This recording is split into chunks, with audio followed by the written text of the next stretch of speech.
ഈശോ മിശിഹായിലേറ്റവും സ്നേഹം നിറഞ്ഞ മാതാപിതാക്കന്മാരെ, സഹോദരങ്ങളെ, വാത്സല്യമുള്ള കുഞ്ഞുമക്കളെ, എല്ലാവർക്കും ക്രിസ്തുമസിൻ്റെ മംഗളങ്ങൾ ഏറ്റവും സ്നേഹത്തോടുകൂടെ നേരുകയാണ്. ഇന്ന് നമ്മുടെ ഇടവകയ്ക്കും സന്തോഷമാണ്. ലോകത്തിൻ്റെ നാനാഭാഗങ്ങളിൽ ആയിരിക്കുന്ന നമ്മുടെ അനേകം മക്കളും ഇന്ന് ഈ ക്രിസ്മസ് ആഘോഷത്തിനായിട്ട് ഇവിടെ ഉണ്ടെന്നുള്ളത് സന്തോഷത്തോടുകൂടി ഓർക്കുകയും നിങ്ങൾക്ക് എല്ലാവർക്കും ഇടവക കുടുംബത്തിൻ്റെ ആശംസകളും പ്രാർത്ഥനകളും ഞാൻ സ്നേഹപൂർവ്വമായിട്ട് നേരുകയാണ്. എന്താണ് ക്രിസ്തുമസ് നമുക്ക് തരുന്ന സന്ദേശം? ഇടം തരാൻ വന്നവൻ ഇടം തേടി അലഞ്ഞ രാത്രിയാണ് ക്രിസ്തുമസ്. നമുക്കൊക്കെ ഇടം തരാനായിട്ട് വന്നവൻ, അവൻ ജനിക്കുവാനായിട്ട് ഒരിടം തേടി അലഞ്ഞ രാത്രി, ആ രാത്രിയാണ് ക്രിസ്തുമസ് രാത്രി. നമ്മളിങ്ങനെ വായിക്കുന്ന യോഹന്നാന്റെ സുവിശേഷം 14-ാം അധ്യായത്തിൻ്റെ 2-ാമത്തെ വചനം, ഈശോ ശിഷ്യന്മാർക്ക് ഉറപ്പ് കൊടുക്കുകയാണ്, എൻ്റെ പിതാവിൻ്റെ ഭവനത്തിൽ അനേകം വാസസ്ഥലങ്ങളുണ്ട്. അവൻ്റെ മനുഷ്യാവതാരത്തിൻ്റെ ലക്ഷ്യവും രഹസ്യവും എന്ന് പറയുന്നത് നഷ്ടപ്പെട്ടു പോയ ദൈവ മനുഷ്യ ബന്ധത്തെ വിളക്കി ചേർക്കുക, നഷ്ടപ്പെടുത്തി കളഞ്ഞ പർദീസായിലേക്ക് മനുഷ്യനെ തിരികെ കൊണ്ടുവരാനായിട്ടുള്ള അവൻ്റെ കടന്നുവരവാണത്. അതുകൊണ്ട് തന്നെ ഈശോയുടെ മനുഷ്യാവതാരത്തിൻ്റെ ലക്ഷ്യം മനുഷ്യനെ രക്ഷാകര കർമ്മങ്ങളുടെ പൂർത്തിയിലൂടെ സ്വർഗത്തിലേക്ക്, അവൻ്റെ ഭവനത്തിലേക്ക് കൂട്ടിക്കൊണ്ടുപോവുക. ഇങ്ങനെ എനിക്കും നിങ്ങൾക്കുമൊക്കെ ഇടം തരാനെത്തിയവൻ ഭൂമിയിലേക്ക് കടന്നു വരാനായിട്ട് ജനിക്കാൻ ഇടം തേടി അലയുകയാണ്. എന്തേ ദൈവം ഇങ്ങനെ അലയേണ്ടി വന്നു? നമ്മൾ സുവിശേഷത്തിൽ വായിച്ചു കേട്ടു, രാജാവിൻ്റെ കൽപ്പനയാണ്, ലോകമാസകലമുള്ള എല്ലാ മനുഷ്യരും പേരെഴുതിക്കണം. യൗസേപ്പും ഇങ്ങനെ പേരെഴുതിക്കാനായിട്ട് പോവുകയാണ്. പേരെഴുതിക്കാനായിട്ട് പോകുന്നവൻ ഈ യാത്രയിൽ കടന്നു പോകുന്ന കുറെ ദുരിതങ്ങളുണ്ട്. ഗർഭിണിയായ ഭാര്യയ്ക്ക് പ്രസവ സമയമാവുകയാണ്. അവരിങ്ങനെ ഇടം തേടി അലയുകയാണ്. അവർ സത്രത്തിൽ ചെന്നു, ആരും അവർക്കിടം കൊടുത്തില്ല.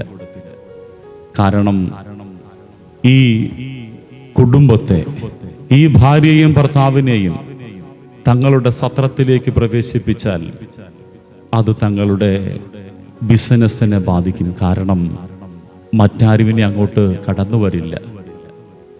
ഗർഭിണിയായൊരു ഭാര്യയെ കൊണ്ട് തിരിക്കുന്ന ഒരാൾ ഏത് നിമിഷവും പ്രസവിക്കാൻ സാധ്യതയോടുകൂടി നിൽക്കുന്ന ഒരു സ്ത്രീയുടെ അടുത്തേക്ക് ഇനി മറ്റാരും കടന്നു വരില്ല. അതുകൊണ്ട് തന്നെ സത്രക്കാരനത് വലിയ നഷ്ടമാണ്.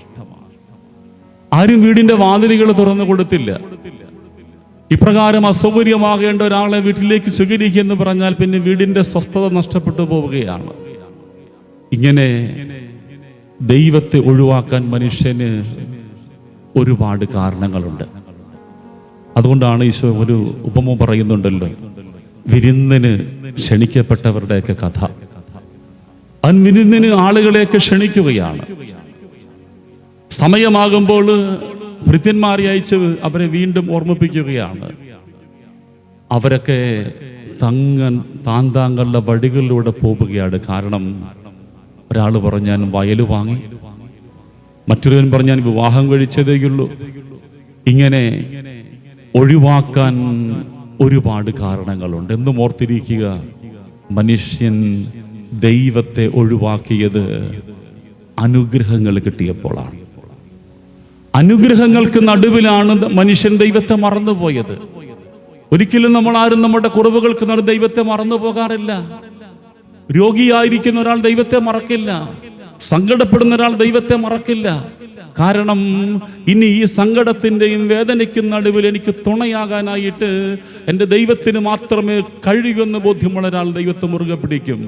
പക്ഷേ അനുഗ്രഹങ്ങളൊക്കെ ദൈവത്തെ മറക്കാനുള്ള വഴിയായിട്ട് മാറുകയാണ്.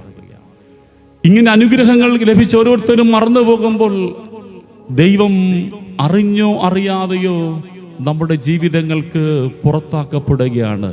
അതുകൊണ്ടാണ് യോഹന്നാന്റെ സുവിശേഷത്തിൽ മനോഹരമായിട്ട് പറഞ്ഞു വെച്ചിരിക്കുന്നത്, അവൻ സ്വജനങ്ങളുടെ പക്കലേക്ക് വന്നു, പക്ഷെ സ്വകീയർ അവനെ സ്വീകരിച്ചില്ല. അവൻ സ്വജനങ്ങളുടെ പക്കലേക്ക് വന്നു, പക്ഷേ സ്വകീയർ അവനെ സ്വീകരിച്ചില്ല. ഇങ്ങനെ സ്വന്തം ജനത്താല് ഉപേക്ഷിക്കപ്പെട്ടവൻ ആ ജനത്തെ തേടി അവരുടെ ജീവിതത്തിന്റെ ഭാഗമായിട്ട് മാറുന്ന സുന്ദരമായൊരു ഓർമ്മയാണ് ക്രിസ്തുമസ്. എപ്പോഴാണ് നമുക്ക് ദൈവത്തെ ജീവിതത്തിലേക്കൊന്ന് സ്വീകരിക്കാനായിട്ട് കഴിയുന്നത്? നഷ്ടങ്ങളൊന്നും നഷ്ടങ്ങളല്ലെന്നും എല്ലാ നഷ്ടങ്ങൾക്കും ഉപരിയാണ് എൻ്റെ ദൈവമെന്നും വിശ്വസിക്കാനായിട്ട് കഴിയുമ്പോൾ നമുക്കിനി ജീവിതത്തിലേക്ക് കൂട്ടുപിടിക്കാൻ കഴിയും. എൻ്റെ നഷ്ടങ്ങളെക്കാളും എൻ്റെ സന്തോഷങ്ങളെക്കാളും ഉപരിയാണ് എൻ്റെ ദൈവമെന്ന് ചിന്തിക്കാൻ കഴിഞ്ഞെങ്കിൽ അവിടെയായിരിക്കും നമ്മുടെയൊക്കെ ജീവിതത്തിൽ ഇനി ഈശോ മനുഷ്യാവതാരം കൊല്ലെങ്കിൽ നമ്മൾ ഇനിയും ഈ പുൽക്കൂട്ടിൽ ഉണ്ണിമിശിഹായി കണ്ടിട്ട് തിരിച്ച് നമ്മളൊക്കെ വീട്ടിലേക്ക് പോകും. ഒരിക്കലും അവൻ നമുക്കൊപ്പം വരികയില്ല. ജീവിതത്തിൽ ചിലതൊക്കെ മറന്നും നഷ്ടപ്പെടുത്തിയും കടന്നു പോകുമ്പോഴാണ് ദൈവം നമ്മുടെ ജീവിതത്തിൻ്റെ ഭാഗമാകുന്നത്. ഒരു ക്രിസ്മസ് കാലത്ത് ഒരു നാട്ടിൽ നടന്ന ഒരു സ്കൂളിലാണ് നടക്കുന്ന ഒരു കുഞ്ഞു നാടകമുണ്ട്. ഈ നാടകത്തിൽ അഭിനയിക്കാനായിട്ട് ആ സ്കൂളിലെ കൊച്ചു കുട്ടികളൊക്കെയാണ് നാടകത്തിൽ അഭിനയിക്കുന്നത്. നാടകത്തിൻ്റെ കഥ യൗസേപ്പ് മറിയോം കൂടി ഇങ്ങനെ ഓരോ ഇടങ്ങളിലും വന്ന് മുട്ടി വീട് തരാവോ, സത്രം തരാമെന്ന് ചോദിക്കുന്ന ഒരു സീനുണ്ട്. അതിൽ ഇങ്ങനെ യൗസേപ്പ് മറിയോം കൂടെ വീട് വീടാന്തരം കയറി ഇറങ്ങി പോകുന്നു. ഒടുവിൽ സത്രത്തിലെത്തുകയാണ്. ആ സത്രത്തിൻ്റെ വാതിക്കലെത്തിയിട്ട് മുട്ടി. സത്രം സൂക്ഷിപ്പുകാരൻ ഈ കൊച്ചു പയ്യൻ ഇറങ്ങി വന്നു. എന്നിട്ട് അവൻ വളരെ തന്മയത്വത്തോടുകൂടെ ചോദിച്ചു, എന്തിനാ വന്നേ? യൗസേപ്പ് പറഞ്ഞു, എൻ്റെ ഭാര്യ ഗർഭിണിയാണ്, പ്രസവിക്കാൻ ഒരിടം വേണം, അതിന് ഒരു ഇടം നോക്കി വന്നതാണ്. ആ കൊച്ചൻ പഠിച്ചു വെച്ച അവൻ്റെ ഡയലോഗ് കൃത്യമായിട്ട് പറഞ്ഞു, ഈ സത്രത്തിൽ ഇടമില്ല, നിങ്ങൾക്ക് പോകാം. അങ്ങനെ നാടകമാണ്. രണ്ടുപേരും കൂടെ നടന്നു പോകുന്നു. യൗസേപ്പ് മറിയോം നടന്നു പോവുകയാണ്. കൊച്ചിങ്ങനെ ഈ കാഴ്ച ഇങ്ങനെ നോക്കി നിൽക്കുകയാണ്. അവൻ്റെ കുഞ്ഞു മനസ്സ് നോവുന്നുണ്ട്. അപ്പോൾ അവൻ അല്പസമയം നാടകവാനൊക്കെ മറന്നുപോയിട്ട് നടന്നു പോകുന്ന യൗസേപ്പ് പറഞ്ഞു, ഇങ്ങു വാ, സത്രത്തിലെ ഇടമില്ലാതുള്ളൂ, എൻ്റെ വീട്ടിൽ ഇടമുണ്ട്, നമുക്ക് അങ്ങോട്ട് പോകാം. സത്രത്തിലെ ഇടമില്ലാതുള്ളൂ, എൻ്റെ വീട്ടിൽ ഇടമുണ്ട്, നമുക്ക് നമ്മുടെ വീട്ടിൽ പോകാം. നാടകം അവിടെ ഏതാണ്ട് അവസാനിക്കുകയാണ്. കാരണം ഇനി മുൻപോട്ട് പോകാൻ കഴിയുന്നില്ല. പക്ഷേ കുഞ്ഞിൻ്റെ മനസ്സിലിതാണ്, എൻ്റെ വീട്ടിൽ, എൻ്റെ ഹൃദയത്തിൽ നിനക്കിടമുണ്ട്. ഈ ക്രിസ്മസ് ആഘോഷിക്കുമ്പോൾ നമുക്കിനി ഈ ബലിയർപ്പിക്കുമ്പോൾ തമ്പുരാനോട് പറയാനുള്ള ഒരേ ഒരു കാരണം അതാണ്, എൻ്റെ ഉള്ളിൽ നിനക്കിടമുണ്ടെന്ന് നമ്മളൊക്കെ ഏറ്റുപറയുന്നൊരു ദിവസമായിട്ട് ഈ ക്രിസ്മസ് ദിനത്തെ നമുക്ക് മാറ്റിയെടുക്കണം. ഇല്ലെങ്കിൽ കേവലം ആഘോഷങ്ങളുടെ ഒരു ദിനം മാത്രമായിട്ട് ഇത് മാറും. കേവലം വിളമ്പപ്പെടുന്ന ഭക്ഷണങ്ങളുടെയും ആസ്വദിക്കുന്ന ചില കാഴ്ചകളുടെയും മാത്രം ഇടമായിട്ട് മാറും. അങ്ങനെയാകരുത്. നമുക്ക് ഈ മനുഷ്യാവതാരത്തിൻ്റെ മഹാജൂബിലിയുടെ ഈ അവസാന മണിക്കൂറുകളിലേക്ക് കടക്കുമ്പോൾ നമുക്കൊന്ന് പ്രാർത്ഥിക്കാം. ഈ കൊച്ചു കുഞ്ഞിനെ പോലെ എൻ്റെ ഹൃദയത്തിൽ ഇടമുണ്ട്, നീ എനിക്കൊപ്പം ഉണ്ടാകണമേ എന്ന പ്രാർത്ഥനയോടുകൂടെ നമുക്ക് ഈ ക്രിസ്മസ് ആഘോഷിക്കാം. ഒരിക്കൽ കൂടെ നിങ്ങൾക്കെല്ലാവർക്കും ഞാൻ ക്രിസ്മസിൻ്റെ മംഗളങ്ങൾ സ്നേഹപൂർവ്വം നേരുകയാണ്. ഇടം തേടി വന്നവൻ, ഇടമൊരുക്കാൻ വന്നവന് ഹൃദയം കൊടുത്തുകൊണ്ട് നമുക്കും പ്രാർത്ഥിക്കാം. കർത്താവേ, നിനക്ക് എൻ്റെ വീട്ടിൽ, എൻ്റെ ഹൃദയത്തിൽ ഇടമുണ്ടെന്ന് പറഞ്ഞുകൊണ്ട് നമുക്ക് പരിശുദ്ധ കുർബാന അർപ്പിച്ച് പ്രാർത്ഥിക്കാം. ദൈവം നമ്മെ ധാരാളമായി അനുഗ്രഹിക്കട്ടെ. ഒരിക്കൽ കൂടെ എല്ലാവർക്കും ക്രിസ്മസ് മംഗളങ്ങൾ നേരുന്നു. ആമേൻ.